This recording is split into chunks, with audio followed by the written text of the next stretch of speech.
It's Bonus Friday. It's Bonus Friday. Everybody say yay. It's Bonus Friday. It's Bonus Friday. Everybody say yay. Bonus Friday. Bonus Friday. Woo. Woo. Yay, Friday.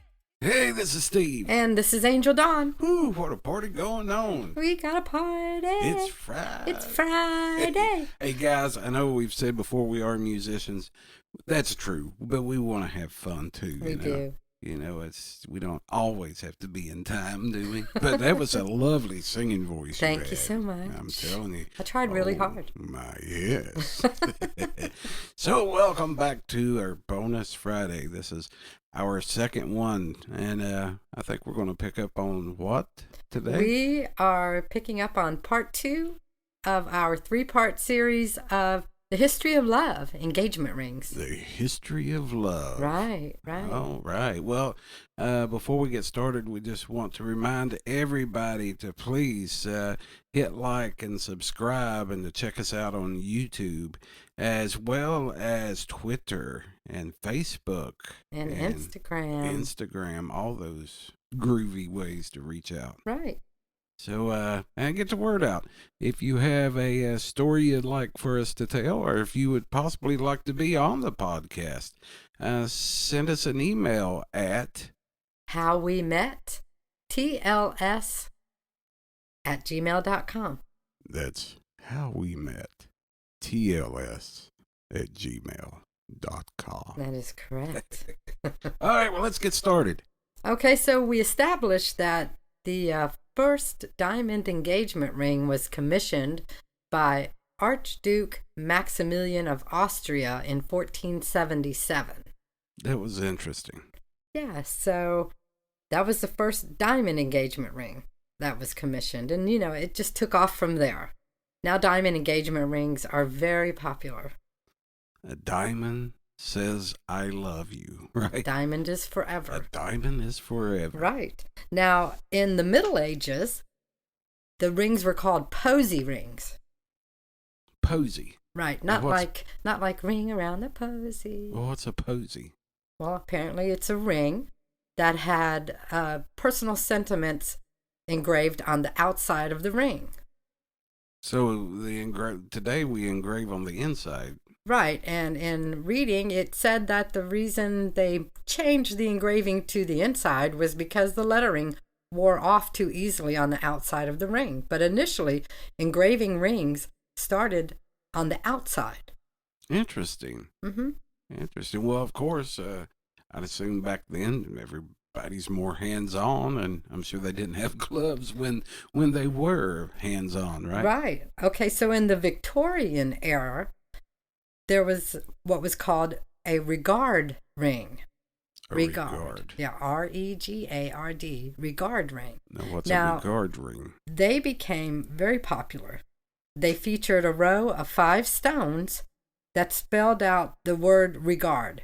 So the first letter of each stone spelled out the word regard. So it was a ruby, that's your R, an emerald, that's your E, a garnet, which is your G, an amethyst, which was your A, another ruby, which was R, and a diamond, which was D. So it was called a regard ring. So it was a 5-stone ring. Had 5 stones in it. It ended up being 6 stones across because the ruby was used twice. Right. So the ruby meant passion, the emerald meant love, the garnet meant truth, the amethyst meant honesty, the ruby, again, passion, and the diamond also meant love. So each stone had its own significance. That's interesting. And meaning. I had never heard that. Yeah, the regard ring. I think those should come back. That sounds like a very cool ring. Now that sounds like what we would use as a mother's ring, you know, where you've got all the different stones. Yeah, all the different stones for your children, their birthstone. Yeah, but I saw pictures of that ring, and it was really a pretty ring. Well. Yeah, so an idea for people out there, if you want to get a very cool ring, get a regard ring. Right. That would make a great birthday or a Christmas gift or a Valentine's Day gift. Yes. Yes. Oh, no. Okay, so I do want to let you know. I said, oh, no, because when I said it would make a good gift, she looked at me kind of like, hint. I'm just saying. Yeah, no, I would like that ring. Okay. So I did want to kind of veer off just a little bit. We're talking about engagement rings, but I also found this to be very interesting.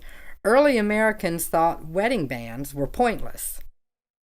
Thought they were pointless. Pointless. They instead exchanged thimbles because they were more practical. Oh, I guess Thimbles. back then, practicality. Right, but over time, the trend became to cut off the top of the thimble, creating the first American wedding band.